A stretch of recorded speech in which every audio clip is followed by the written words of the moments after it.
আল্লাহ তাআলা পবিত্র কোরআনে বলেছেন শপথ ফজরের এবং শপথ 10 রাতের। বেশিরভাগ মুফাসসির বলেছেন সেটা হলো জিলহজ মাসের প্রথম 10 দিন। আর এই দিনগুলোতে রোজা রাখা একটি অসাধারণ আমল।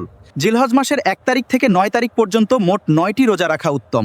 মনে রাখুন 10ই জিলহজ অর্থাৎ ঈদের দিন রোজা রাখা সম্পূর্ণ নিষিদ্ধ।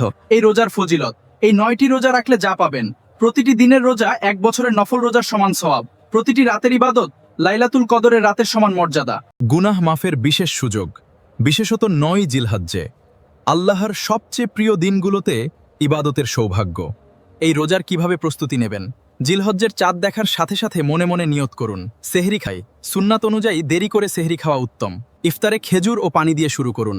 এই দিনগুলোতে বেশি বেশি জিকির করুন, সুবহানাল্লাহ, আলহামদুলিল্লাহ, আল্লাহু আকবার, লা ইলাহা ইল্লাল্লাহ। বেশি বেশি তাকবীরে তাশরিক পড়ুন, আল্লাহু আকবার, লা ইলাহা ইল্লাল্লাহু, ওয়াল্লাহু আকবার, আল্লাহু আকবার, ওয়ালিল্লাহিল হামাদ। আল্লাহ আমাদের সবাইকে এই রোজাগুলো রাখার তৌফিক দান করুন। আমিন। লাইক করুন, সাবস্ক্রাইব করুন, শেয়ার করুন বন্ধু ও আত্মীয় স্বজনের সাথে, যাতে তারাও জানতে পারে।